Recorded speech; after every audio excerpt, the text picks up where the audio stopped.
commerce, sur le commerce. Ah, attendez, j'ai compris. OK. Sur le commerce méditerranéen, mais à partir de céramiques communes. En effet, comme je vais vous le montrer, on a eu une impossibilité de travailler sur les amphores qui sont conservés dans les réserves lourdes du musée.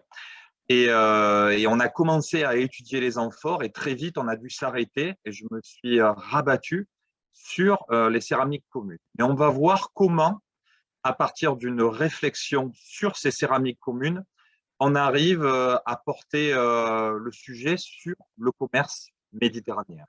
Donc, je vais commencer par déjà vous présenter le contexte, les éléments du contexte. Donc, on est sur Arles, dans la basse vallée du Rhône. Et sur la rive droite du Rhône, on peut dire qu'on a des millions d'amphores. Donc, quand vous êtes au niveau du quai bas, ici, je ne sais pas si vous voyez la souris.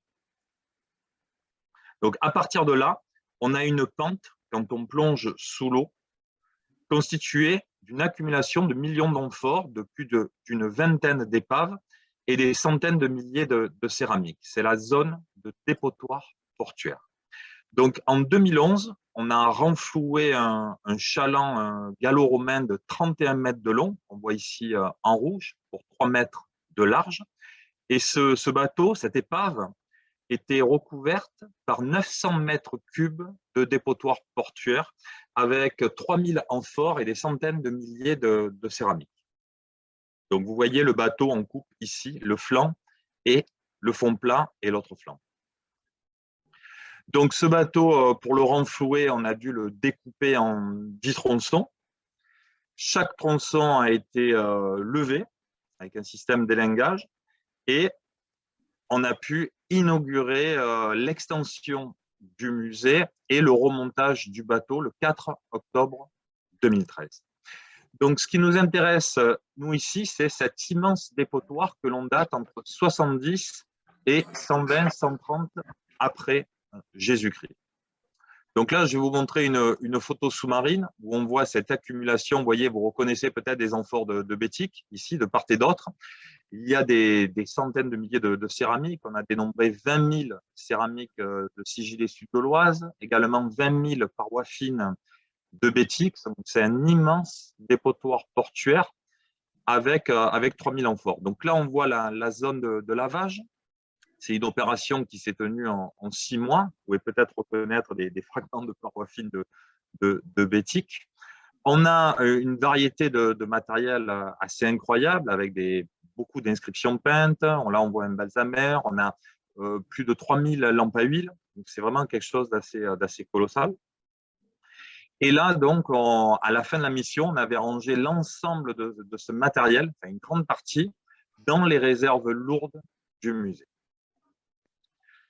Donc, l'estimation, je le disais, c'est 3000 amphores. Donc, on a à peu près sur ces 3000 amphores, 1679 amphores gauloises, dont 66 de gauloise 4. Donc là, ça donne une idée de l'importance du vin narbonnais, notamment dans sa distribution en direction de la Méditerranée et en particulier Rome, et également le long de l'axe Rhône-Saône-Rhin. Donc ça, ce comptage, on a pu bénéficier pour l'avoir du travail de Fabrice Bicot, un travail de thèse sur la production et commerce des amphores gauloises sur le littoral et dans les ports de Narbonnaise, qui a été publié. Ensuite, on a une estimation de 700 amphores de bétique. Donc là, ça reste encore une estimation, c'est moins précis que le travail de Fabrice, parce qu'on s'appuie sur le travail de Kevin Tillon, un travail de thèse, qui concernait essentiellement les amphores entières et également les inscriptions peintes. Donc là, il y a un énorme travail de dessin qui a été fait. Donc, on ne le voit pas sur le PowerPoint, mais la plupart des dessins les amphores portent des inscriptions peintes. Donc, un grand nombre d'inscriptions peintes qui ont déjà été étudiées et qui le sont encore actuellement. En ce qui me concerne, j'ai déjà publié les inscriptions peintes des alternes 70. Donc là, je ne vais pas vous remontrer ce travail, mais peut-être un exemple de l'état de conservation et des fois aussi de la spécificité de ce matériel, car cette inscription est totalement unique. On voit, je vais agrandir, Oliva nigra qu'on devine, Et surtout, ici, c'est la mention POS qui était totalement inconnue, puisque d'habitude, on avait ex des fruteaux qui était indiqué. Et là, devant, on a ce POS. Donc, en cherchant, on a pu voir qu'il s'agissait très vraisemblablement de la Posia, une variété d'olive. Et comme aujourd'hui, j'allais vous dire, on a indiqué le degré de maturité, Oliva nigra, et dessous, Posea, la variété, comme ici, vous avez la picholine.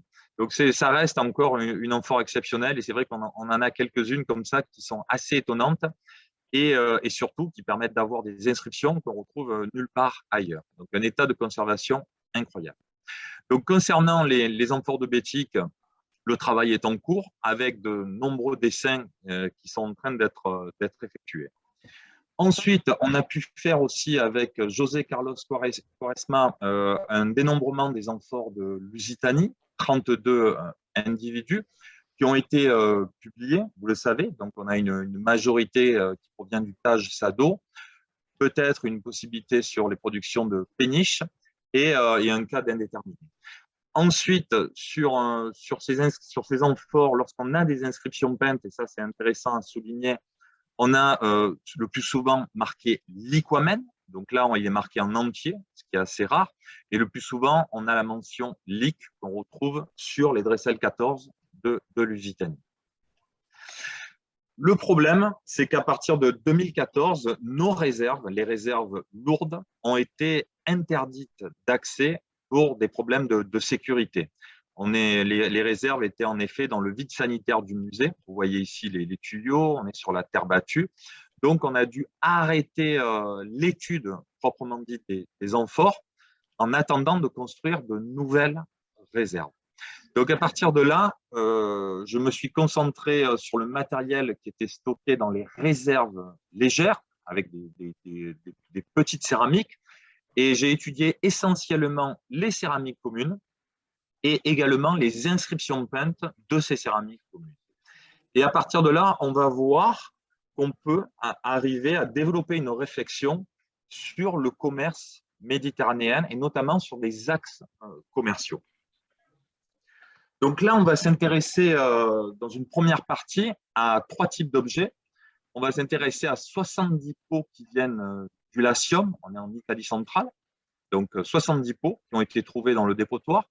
On va ensuite étudier une petite cruche qui porte 2 lignes d'inscription peinte et ensuite 2 objets étonnants. Donc ça va correspondre à peu près à 70% de ma communication. Ensuite, on va s'attacher à des petites céramiques. On en a une quarantaine qui ont été retrouvées dans le dépotoir portuaire d'Arleron 3, du Rhône, et une inscription peinte à la fin qui va juste permettre d'aiguiller la recherche. Donc, on va commencer par les pots du Latium, donc des pots en pâte calcaire. Donc, on sait qu'ils viennent du Latium car on a retrouvé des ateliers. Donc là, ça ne pose aucun problème. Et dans le Rhône, on a, comme vous le voyez, des conditions de conservation quand même assez exceptionnelles avec des pots complets, sinon même entiers. Donc 70 au total. Donc on voit qu'on a également différents modules. Et sur ces pots, on a retrouvé des inscriptions peintes. On a la mention Sardinae, des sardines. On a retrouvé aussi Araneus, la vive. Et quand il n'y a pas d'inscription peinte, on a des macro-restes alimentaires de poissons, systématiquement des écailles de poissons ou encore des connexions anatomiques. Ici, c'est du macro. Donc là, je parle au nom de Gaël Piquet, ichtyologue. Donc, son travail, justement, avec celui de Margot Tillier, a permis de montrer qu'on avait 4 types de conserves et 2 chaînes opératoires. On a trouvé, en effet, dans une première conserve, un premier podulatium de lalec, constitué de petits poissons et vraisemblablement de sang de maquereau, ce qui expliquerait pourquoi on trouve juste l'avant de la tête de plus gros maquereau. Ensuite, une fois que ce produit était constitué, ils prenaient le maquereau ici et ils en faisaient des salaisons dans un autre pot. Donc ça a été également identifié par Gaël Piquet. On a pu mettre en évidence un garum en suivant la recette des géoponiques, hein, c'est-à-dire le menu fretin des petites sardines. Et Gaël Piquet a mis en évidence les viscères de maquereau. Donc là, on a donc un garum à l'intérieur de ce pot. Et ici, on a pu identifier des filets de maquereau avec de la coriandre, de l'aneth et des fenouils. Donc, si vous voulez, on a vraiment une fonction alimentaire sur ces pots en correspondance avec le poisson. On a systématiquement du poisson à l'intérieur. Et dans le port de Narbonne, à Port-la-Nautique, on a retrouvé un pot d'ulacium également avec du poisson. Donc, à partir de là, le travail du céramologue, c'est de classer. On classe en général ce type de pot dans les céramiques communes à pâte claire. Néanmoins, alors oui, on peut rajouter également céramique commune importée, car ces pots viennent d'Italie centrale, de la zone du Latium. Néanmoins, comment expliquer finalement la présence de 70 pots du Latium dans le Rhône au-dessus du chaland Arles-Rhône 3? On peut se demander si ces pots étaient destinés à être vendus sur Arles. Est-ce que ces pots étaient destinés à être commercialisés sur la ville d'Arles? Donc, à partir de là, on peut tenter de retrouver ces pots sur Arles dans les contextes domestiques. On peut également demander à des collègues de Vienne, de Lyon. On peut essayer d'explorer pour savoir si ces pots ont été diffusés le long de la vallée du Rhône. Aussi, les résultats ont été assez évidents. Il n'y a aucun pot d'ulacium dans la vallée du Rhône et même les contextes arlésiens, les contextes domestiques arlésiens recensent aucun pot d'ulacium. Lorsqu'on étend la recherche, on s'aperçoit que ces pots apparaissent uniquement dans des contextes portuaires. On le retrouve à Rome, à Ostie, dans le port de Rome, dans le port de Fréjus, le port de Marseille, le port de Fos, le port de Narbonne et donc le port d'Arles dans le Rhône, puisqu'on a 70 individus. À partir de là, on comprend qu'il s'agit de conserves de bord des marins. Les marins devaient prendre leurs conserves dans le port d'Ostie et ensuite arriver sur Arles. Ils pouvaient le rejeter dans le Rhône après avoir terminé, après avoir consommé le contenu. À partir de là, ces pots mettent en avant une route commerciale de Rome, du Latium jusqu'à Arles. On peut également avoir une idée de l'architecture des bateaux. En effet, les bateaux, pour remonter le Rhône jusqu'à Arles, doivent franchir des cordons alluvionnaires. Donc, des cordons alluvionnaires vont limiter la hauteur d'eau des bateaux. Donc, si les bateaux arrivent à naviguer de Rome, d'Ostie jusqu'à Arles, ils sont en capacité de franchir ces cordons alluvionnaires et de remonter le Rhône. Autrement dit, on a soit des bateaux fluvio-maritimes, soit des petits bateaux maritimes. Et surtout, on a identifié un axe commercial. À partir de là, on peut se poser deux questions. Quels produits étaient exportés du Latium jusqu'à Arles et dans quel conteneur? Effectivement, on est dans une période, à la fin du 1er siècle après Jésus-Christ, au début du 2e après, où on a très peu d'amphores d'Italie et encore moins d'amphores du Latium. Donc ça, c'est une première question qu'on peut se poser à partir de l'étude de cette céramique commune, de ces 70 pots retrouvés dans le Rhône, qui nous permettent donc de poser ces deux questions. Quel produit a été exporté du Latium jusqu'à Arles et dans quel conteneur, étant donné qu'il n'y a pas d'amphore? À partir de là, on passe au deuxième objet, une petite cruche qui a été retrouvée dans le même dépotoir portuaire et qui porte 2 lignes d'inscriptions peintes. Donc, ces inscriptions étaient difficiles à lire, on a fait des infrarouges, et à partir de là, la lecture ne posait plus aucun problème. On arrivait à lire Albe, je ne sais pas si vous arrivez bien à lire la photo, Albe, point, Valérie, point, Proculi, Dol, point, 140, point, Sexa, Genaria. Donc, à partir de là, on pouvait déjà porter la réflexion sur la première ligne. Valéry Proculi devait être le propriétaire de la cruche, on a un génitif. Albe devait être le contenu. Dol, c'est forcément un dolium, des dolias, 140, et sexagénaria, on va y revenir tout à l'heure. Donc, le plus important, c'était de comprendre à quoi correspondaient les lettres A et B. Quel est le contenu de la cruche. En regardant attentivement l'inscription peinte, on pouvait voir ici qu'on avait un très beau A, un A calligraphié. Donc là, on parle de lettres initiales qui annoncent le début de la ligne. Donc, vous pouvez voir en comparant avec le A de Valéry, on a quelque chose de plus travaillé.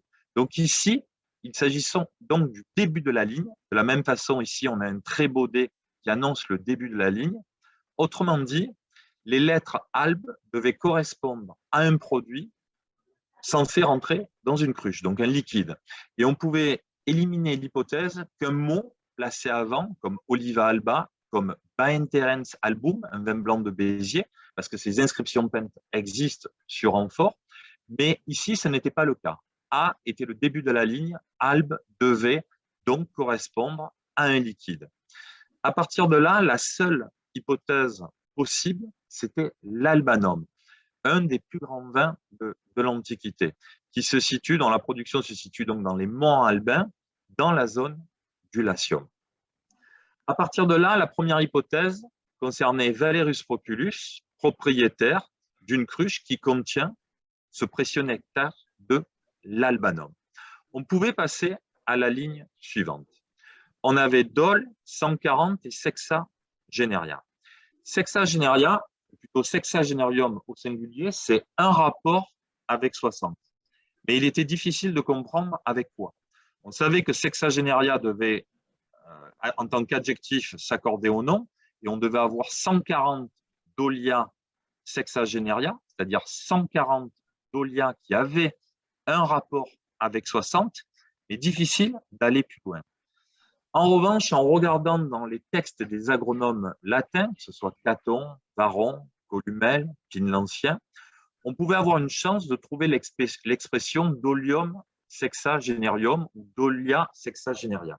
Et en réalité, dans un texte de Varron, d'agriculture, bien évidemment, on a trouvé l'expression dolium quinquagénarium, dolium quadragénarium. Il s'agissait en réalité de dolium de capacité de 50 et 40 urnes. Donc ici, on avait 140 dolia de 60 urnes, une urne étant équivalent à 13 litres, on avait 1100 hectolitres. Donc à partir de là, l'hypothèse était modifiée. Proculus était le propriétaire d'un chai de 140 dolia produisant 1100 hectolitres de vin. Arrivé à ce stade de l'hypothèse, on pouvait éventuellement tenter de partir à la recherche de Valerius Proculus. Valerius est un nom extrêmement commun. Donc ça, c'était extrêmement difficile d'arriver à trouver, surtout que les Valéry Proculi, il devait y en avoir beaucoup, mais on avait 3 indications. La première, c'était la chronologie, qui permettait de réduire le champ de la recherche. La deuxième, c'était un personnage forcément important. On pense aux grands propriétaires fonciers d'Italie, donc ce qui réduit la recherche. Et surtout, ce Valerius Proculus, on le cherchait au pied des monts. Donc à partir de là, on a tenté avec Nicolas Trand de rechercher ce personnage. C'était une recherche qui était désespérée et désespérante, mais à partir des données récoltées dans la base de données Klaus Laby, on avait plusieurs inscriptions, une trentaine en réalité au total, et l'une d'elles a attiré notre attention. Il s'agissait d'une base dédiée au chevalier Caius Valerius et qui était dédiée, Proculus, qui était faite par le meilleur des frères. Donc, ce qu'il y a d'intéressant, c'est qu'on considère que le dédicant est Lucius Valerius Proculus.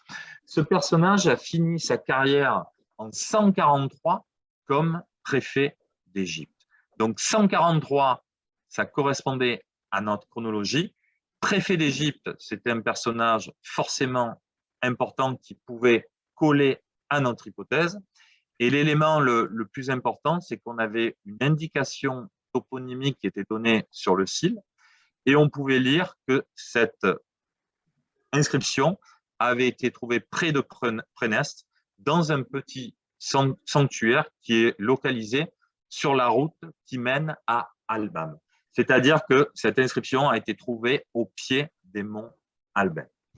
À partir de là, on pouvait se demander si le Valerius Proculus de la cruche et le Valerius Proculus de l'inscription étaient le même personnage. Donc, on a interrogé des épigraphistes les plus pessimistes qui nous ont dit que c'était probable. Donc, à partir de là, on a pu continuer notre réflexion et essayer d'interpréter. Pourquoi trouver une cruche avec la mention de 1100 hectolitres de vin? Le fait de le trouver dans un contexte portuaire et commercial permettait de supposer qu'il s'agissait d'un échantillon commercial.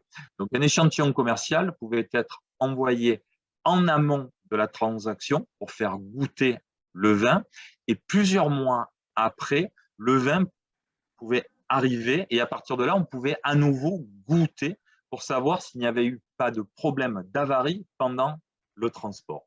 Ce qu'il y a d'intéressant, c'est que j'ai pu rencontrer des producteurs de vin aujourd'hui qui ont le même type d'échantillon qui est envoyé par la poste. Et on peut lire sur l'échantillon les vignerons créateurs, c'est-à-dire le producteur, l'équivalent ici de notre Valerius Proculus. On a ici l'indice géographique protégé, le nom du cépage, Syrah, et la couleur rouge, donc l'équivalent de l'albanum, qui désigne les bons albins, le nom du cépage, et on pourrait presque dire que le radical albus, albe, indique la couleur blanche du vin. Et dessous, sur l'échantillon moderne, on a la mention 650 hectolitres, alors que nous, avec nos 140 dolias de 60 urnes, on a 1100 hectolitres. Donc, à partir de là, la seule conclusion qui pouvait s'imposer, c'est que la présence de cet échantillon commercial sur Arles permettait de supposer qu'on avait une importation de 1100 hectolitres d'albanum sur Arles. Donc, pour revenir, alors, bien évidemment, se pose toujours la question du conteneur. Pour la période, on n'a toujours pas d'amphore. Mais si on suit le schéma que je vous ai indiqué au début, on a peut-être répondu à la première question. Quel produit était exporté à partir du Latium jusqu'à Arles? Albanum avec un point d'interrogation. Le problème qui nous reste à régler, c'est celui du conteneur. Donc, bien évidemment, quand on est arrivé à ce stade de la réflexion, on a envisagé les navires Adolia. Les navires Adolia ont une architecture qui permet de remonter le Rhône. Les dolias restent sur le bateau, on ne les jette pas dans le Rhône, donc on ne peut pas les retrouver. Mais malheureusement, la dernière publication sur les dolias, et en particulier les articles de Franca Cibicchini et Marie-Brigitte Carr, indiquent que la chronologie des navires Adolia est limitée à moins 10, 40, 50 après Jésus-Christ. Donc cette hypothèse, en tout cas pour l'instant, est rejetée. Donc à partir de là, on va s'intéresser à la troisième série d'objets trouvés toujours dans le Rhône. On a retrouvé donc des petites céramiques qui ressemblent à des salières. On a des petits trous. Donc le diamètre max de ces céramiques fait 5 cm. Et on n'avait aucune idée de la fonction de cet objet. Jusqu'à ce qu'on trouve sur l'épave Lardier 4 qui est naufragée au large de la baie de Saint-Tropez, ces objets. À partir de là, on a pu comprendre qu'il s'agissait d'une pipette. Donc là, je vais arrêter le partage pour vous montrer, en fait, c'est quoi précisément une pipette. Donc là, j'ai un verre d'eau dans la main. J'ai l'objet ici. Il est à l'échelle 1. C'est une reproduction en céramique. Hein. Je n'ai pas pris les vrais. Et quand on immerge l'objet, qu'on place le doigt au-dessus, on fait un appel d'air qui retient l'eau. Et quand on on lâche le doigt. Je ne sais pas si vous voyez à l'écran. Voilà, ça coule. Donc, c'est ça une pipette. Donc, j'en ai mis partout sur mon clavier, évidemment. Donc, maintenant, je reviens sur le PowerPoint. Alors, partager l'écran. Hop. Voilà. Donc, cette pipette était assez intrigante d'arriver à trouver cet objet dans le portal et deux autres sur une épave de commerce. Donc, a priori, cet objet servait à prélever une petite quantité de liquide que l'on devait commercialiser. Dans le cas d'une amphore, cela n'avait aucun sens, puisqu'une amphore, quand elle est ouverte, on l'incline et on se sert. Il fallait donc imaginer un contenant énorme avec un tout petit trou. Et le seul contenant qui pouvait fonctionner avec l'hypothèse d'une pipette, c'était le tonneau. Le tonneau, les tonneaux qui ont été trouvés sur le Rhin et sur le Danube ont des bondes de 5-6 cm qui correspondent au diamètre maximal de l'embout de l'embout des pipettes. À partir de là, on a fait une recherche iconographique pour essayer d'associer les tonneaux à cet instrument. Et sur le bas-relief d'Ancône, qui date du IIIe siècle après Jésus-Christ, on a pu parfaitement identifier cet objet avec le tube et ici le réservoir. Et tous ceux qui ont étudié le bas-relief d'Ancône avaient identifié cet objet comme étant une pipette. À partir de là, on a donc un échantillon commercial qui suppose l'importation d'albanum, possiblement en tonneau, car les navires Adolia ne peuvent pas fonctionner pour cette chronologie. Et on a trouvé dans le même contexte deux réservoirs de pipettes qui impliquent la présence surale de tonneaux, qui était jusqu'alors, en tout cas, absolument pas envisagé. À partir de là, on a fait, grâce au laboratoire Nicolas Garnier, les analyses chimiques de la première pipette qui était ouverte, qui nous a permis donc de faire passer une meuleuse pour prélever le contenu. Et les analyses de Nicolas Garnier ont pu déterminer du vin blanc.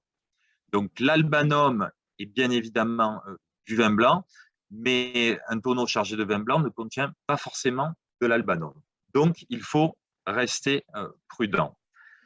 Lorsqu'on regarde à nouveau le bas-relief d'Ancône, on peut alors s'interroger pour savoir si cette cruche, et peut-être par symétrie, on peut reconstituer une autre cruche, si on n'a pas les deux échantillons commerciaux qui devaient être forcément présents au moment de la vente. On est dans une scène où chaque objet a du sens. On a l'objet du commerce, le tonneau, l'objet pour acheter, la bourse, pour goûter, la coupe, pour prélever, la pipette. Et ici, je pense qu'on a les échantillons commerciaux. On avait identifié cette cruche comme étant une cruche chargée de récupérer la petite goutte qui serait tombée sur le sol. Donc voilà, ça je pense que c'est une hypothèse que je rejette, qui n'a pas trop de sens, parce que comme on l'a vu, chaque objet a du sens par rapport à la vente qui est figurée sur cette scène. Et par symétrie, je pense qu'on peut facilement resituer une cruche de l'autre côté. Ça, c'est en tout cas... de David Yaoui. Bueno, pero bueno, se me esté. Ah, entendu. Que se me... D'accord. Donc, à partir de là, on s'était donc posé ces deux questions. Quel produit a été exporté du Latium jusqu'à dans quel conteneur? On a envisagé avec beaucoup de prudence l'albanum grâce à cette cruche, à cet échantillon commercial. Et ensuite, ces objets permettent d'envisager à titre d'hypothèse les tonneaux. Et ça reste bien évidemment une hypothèse. Ensuite, et on va voir qu'on va recouper les informations, on va s'intéresser dans un premier temps à cette série de céramiques communes trouvées dans le Rhône. Donc, on est toujours dans le même contexte portuaire, hein, évidemment. Donc, je vous présente rapidement quelques-unes de ces céramiques qui, au début, étaient classées en céramique commune indéterminée. Donc, vous voyez qu'on a à nouveau différents modules avec des pots en pâte calcaire qui sont carénés sur la partie médiane et des fois sur la partie sommitale pour les plus longs exemplaires. On a également différents modules avec des pots dont la lèvre est moulurée pour porter un couvercle. Sur l'un d'eux, on peut lire la mention Oliva fracta, les olives cassées. On a enfin une série de pots importantes avec un fond ombiliqué et une pâte épaisse. Donc ça, c'est pots, à nouveau, on a différents modules. On a des pots avec une large panse également. On a ici, c'est intéressant, un pot avec la mention Giorni qui est gravée, donc qui veut dire la ration quotidienne, donc qui laisse penser qu'il s'agit d'une fonction alimentaire, tout comme pour l'autre avec la mention Oliva fracta, évidemment. Dans la même catégorie de pots, toujours avec ce fond ombiliqué et cette pâte épaisse, on a des pots à 2 anses. On a également des cruches. Donc, quand je me suis intéressé à cette catégorie de céramique, j'ai pu observer que différentes hypothèses étaient envisagées concernant l'origine de ces céramiques. On avait une origine africaine par rapport à la pâte. On avait également une origine italienne avec une production d'hosties qui était envisagée. Jusqu'à ce qu'on trouve cet objet absolument incroyable. Donc là, vous reconnaissez en fait qu'il s'agit du même pot.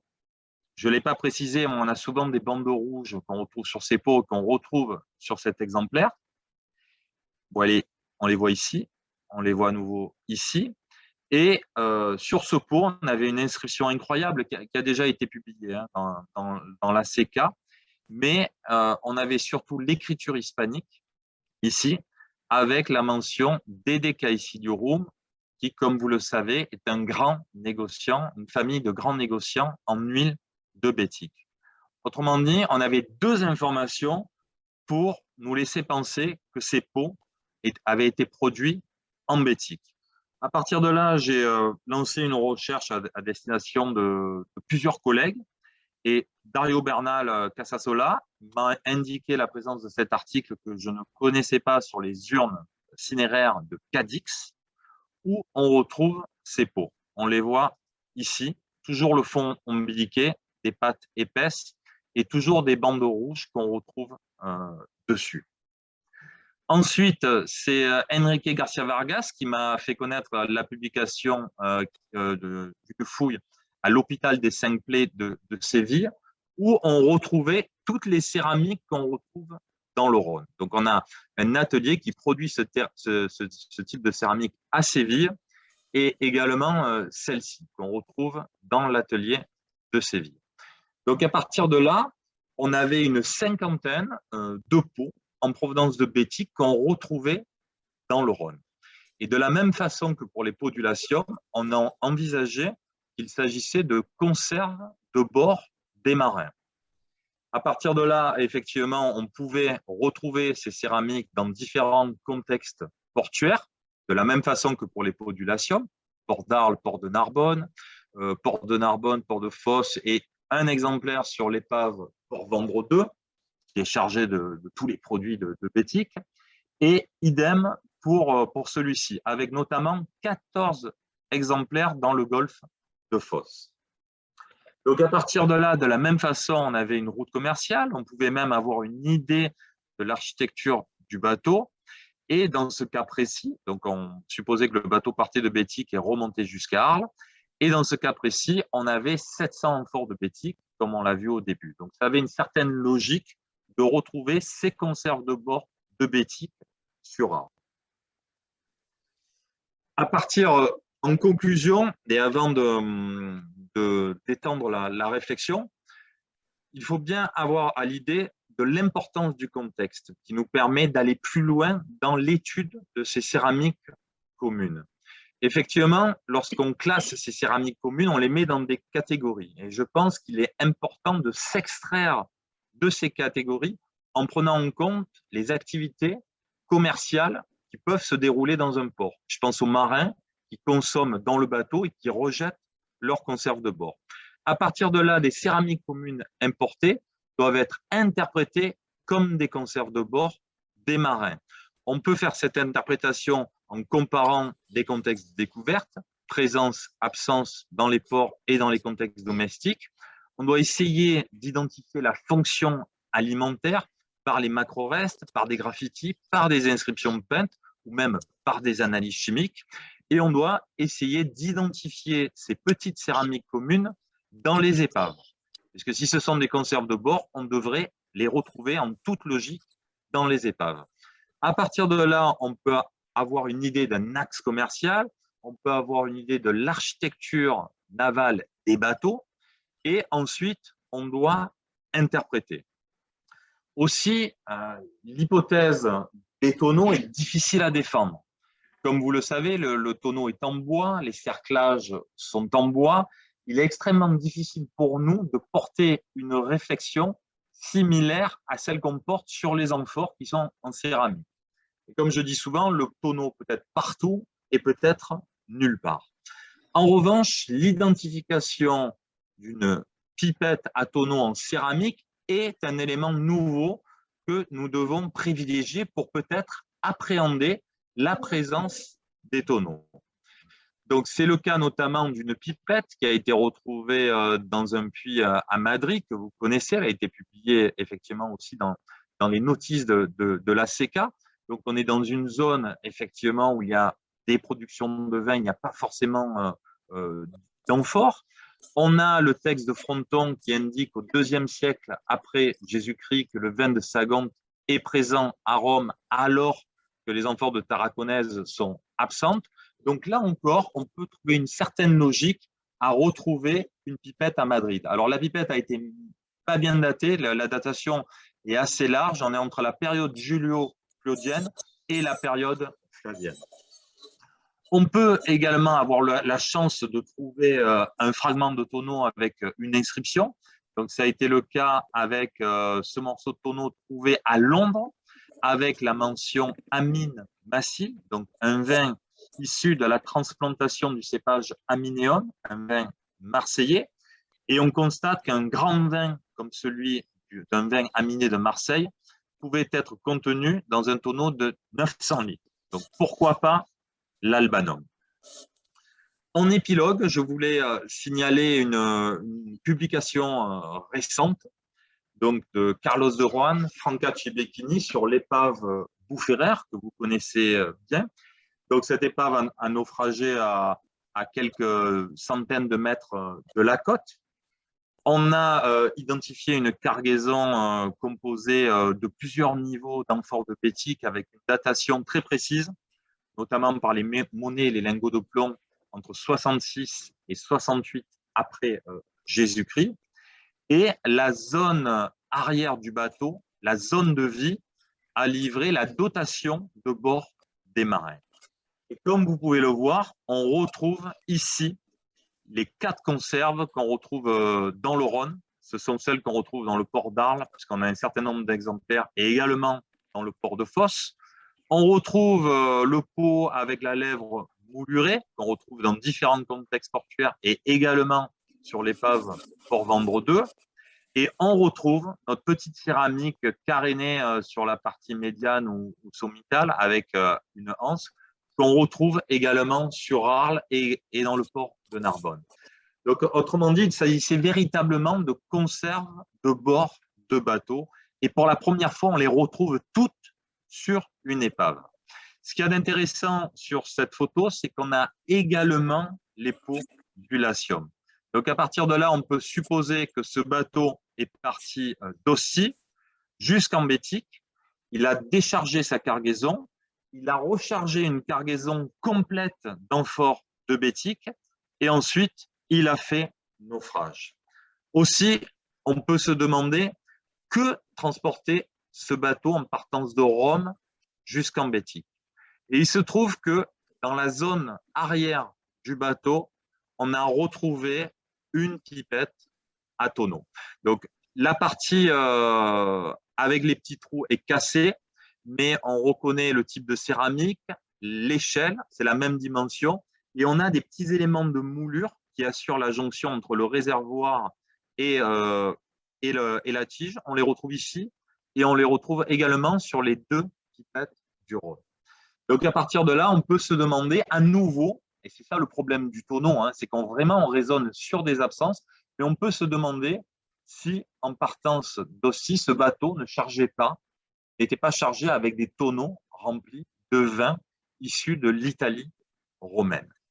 Donc voilà une découverte qui apporte des éléments à toutes les questions qui ont été posées et des questions qui reposaient essentiellement, on l'a vu, sur des céramiques communes.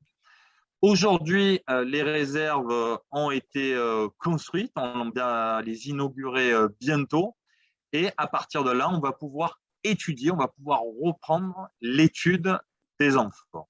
Voilà, je vous remercie.